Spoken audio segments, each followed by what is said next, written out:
بسم الله الرحمن الرحيم الحمد لله والصلاة والسلام على رسول الله وبعد السلام عليكم ورحمة الله وبركاته এখানে এক বইনে প্রশ্ন করেছেন উনি বলছেন ভার্সিটিতে মহিলা শিক্ষার্থীকে পুরুষ শিক্ষক এর কাছে ইলম নিতে পারবেন কিনা এটার জন্য যে ভার্সিটিতে পড়তেছেন এই ভার্সিটিতে যদি মহিলা থাকেন না মহিলা শিক্ষক যদি থাকেন না তাহলে এই পুরুষ শিক্ষকের কাছে পড়তে পারবেন, কিন্তু এই পুরুষ শিক্ষকের সাথে হিজাব পরে থাকতে হবে।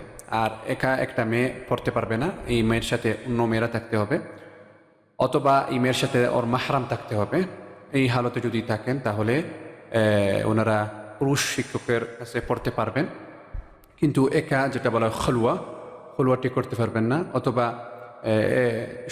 এখানে যে মেয়েটি পড়তেছে এই মেয়েটি একাভাবে এই শিক্ষকের সামনে একা থাকতে পারবেন না, এটার সাথে ওনার সাথে অনেক মেয়ে থাকতে হবে, অথবা ওনার সাথে মাহরাম থাকতে হবে, যেভাবে আমি আপনাদেরকে বলছি।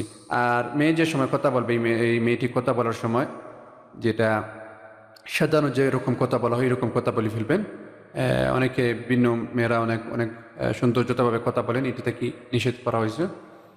এটার জন্য যেভাবে বলা হয়েছে ইউনিভার্সিটিতে যদি মহিলা থাকে না তাহলে সেই পুরুষ শিক্ষকের সামনে ওনারা পড়তে পারবেন, কিন্তু হিজাব থাকতে হবে। এটার সাথেও এক মেয়ে একাভাবে পড়তে পারবে না, ওনার সাথে সাথী থাকতে হবে, যে অনেক মেয়ে থাকতে হবে ওনার সাথে, অথবা ওনার সাথে যদি মাহরাম থাকেন তাহলে জায়েজ আছে। কিন্তু একা পড়া, যে এক মেয়ে আরেক পুরুষের সামনে পড়তেছে, এটা জায়েজ না। পুরুষ শিক্ষক যদি থাকেন তাহলে একাভাবে পড়া যাবে না। আরেকটা যেটা প্রশ্ন করছেন, দ্বিতীয় প্রশ্ন যেটা হলো কোরআনটি তিলাওয়াত করার জন্য যে পুরুষ শিক্ষকের কাছে, এটা কতটুকু সঠিক? যদি মহিলা শিক্ষক যদি থাকে না, যেভাবে আমি আপনাকে একটু আগে বলছি, মহিলা শিক্ষক যদি থাকে না কোরআনের শিক্ষক কোরআন শেখানোর জন্য, তাহলে এই পুরুষ শিক্ষকের সাথে পুরুষ শিক্ষকের কাছে পড়তে পারবেন, এটা জায়েজ আছে।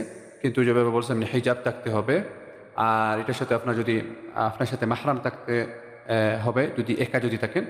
আর যদি আপনাদের সাথে অনেক মহিলারা একসাথে পড়তেছেন তাহলে এটা জায়েজ আছে, সমস্যা নেই। কিন্তু যেভাবে আমি আপনাদেরকে বলতেছি হিজাবটি থাকতে হবে, আর একাভাবে পড়া যাবে না।